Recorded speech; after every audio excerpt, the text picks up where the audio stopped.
जय श्री कृष्ण। आप सभी का हमारे YouTube चैनल पर हार्दिक स्वागत है। आज के इस वीडियो में मैं आप सभी को सुनाऊंगी भगवान की प्रिय भक्त कर्माबाई की कहानी। आइए सुनते हैं। कर्माबाई जी जगदीशपुरी में रहती थीं। वे भगवान को पूजने की रीतियों से अपरिचित थीं, परंतु अपने वात्सल्य और प्रेमपूर्ण भाव से नित्य भगवान को प्रातःकाल खिचड़ी का भोग लगाया करती थीं और श्री भगवान जी स्वयं प्रकट होकर भोग पाया करते थे। प्रभु के लिए उससे स्वादिष्ट भोग कुछ न था। उनको तो कर्माबाई की खिचड़ी मंदिर में 56 भोग से ज्यादा प्रिय थी। कर्माबाई जी संतों की सेवा किया करती थीं। एक बार वैष्णव संत उनके यहाँ पहुंचे। आचार्य को उनका अरीति से पाठ पूजा करना ठीक न लगा। कर्माबाई जी बिना स्नान व चौका बर्तन करे ही खिचड़ी बना रही थी, जो आचार्य के लिए अपराध करने जैसा था। उन्होंने बड़े दुखी भाव से कर्माबाई को सारी पूजा की शास्त्रीय विधियों का ज्ञान बताया कि भोजन पवित्रता से बनना चाहिए। इसके बाद कर्माबाई जी ने संत के बताए गए उपदेश का पालन किया। स्नान आदि में ही कर्माबाई को बहुत समय लग गया और भगवान उनकी अत्यंत स्वादिष्ट प्रेम पूर्ण खिचड़ी का इंतजार करके चले गए। श्री जगन्नाथ जी फिर उनके घर पर भोग पाने आए। तब वे चौका बर्तन साफ कर रही थी, इसलिए खिचड़ी बनाने में देर हो गई। भगवान को इंतजार करता देख कर्माबाई ने जल्दी से खिचड़ी परोस दी, पर तब तक तो बहुत देर हो चुकी थी। इधर जगन्नाथ जी खिचड़ी ग्रहण ही कर रहे थे कि मंदिर से उनके लिए बुलावा आ गया।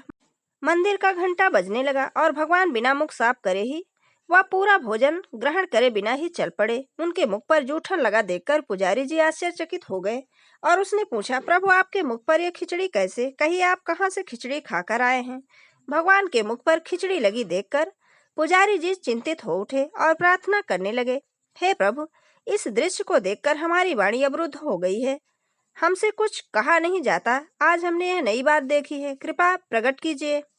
श्री जगन्नाथ जी बोले, मेरी एक भक्त है कर्माबाई, मुझे वो अनन्य प्रिय है। वह नित्य प्रातःकाल खिचड़ी का भोग लगाती है और बड़े प्रेम से बड़े भाव से मुझे अर्पण करती है। उसकी सच्ची भक्ति देखकर मैं नित्य उसके घर जाकर खिचड़ी पाता हूँ। परंतु एक संत वहां पहुंचे और कर्माबाई को पूजा पाठ की विधि बताए, जबकि मेरी अनेक उपासना की विधियां हैं। इस रहस्य को जाने बिना जो उपासक की श्रद्धा को खंडित करता है वह अन्याय करता है। संत शीघ्र ही कर्माबाई के घर पहुंचे और क्षमा याचना करते हुए बोले कि वो अपनी विधि से ही खिचड़ी बनाए, क्योंकि उनकी ही विधि सर्वश्रेष्ठ है। जब तक कर्माबाई जी जीवित रहीं, भगवान को भोग लगाती रहीं। एक दिन मंदिर में पुजारियों ने एक आश्चर्यजनक घटना देखी। उन्होंने देखा कि श्री जगन्नाथ जी की आंखों में आंसू थे। उनके नेत्र कोमल अश्रुधारा प्रकट कर रहे थे। पुजारी भयभीत हो गए और करुणा भरे स्वर से प्रार्थना करने लगे, प्रभु, क्या हमसे कोई भूल हुई है? क्या हमने कोई अपराध किया है जो आज जगत के पालनहार व सुखदाता के सुंदर नेत्रों में आंसू आ रहे हैं? हे प्रभु, हमें क्षमा कीजिए।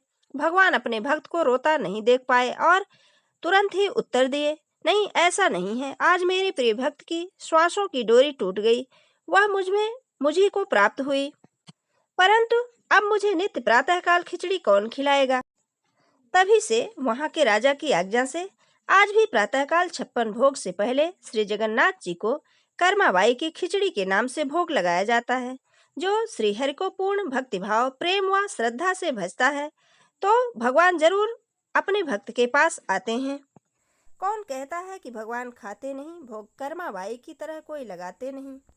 ये थी भगवान जगन्नाथ और भगवान के प्रिय भक्त कर्माबाई की कहानी। अगर हमारी ये कहानी आपको अच्छी लगे तो लाइक जरूर करें और मित्रों के बीच में शेयर करना बिल्कुल ना भूलें। जय श्री कृष्ण। धन्यवाद।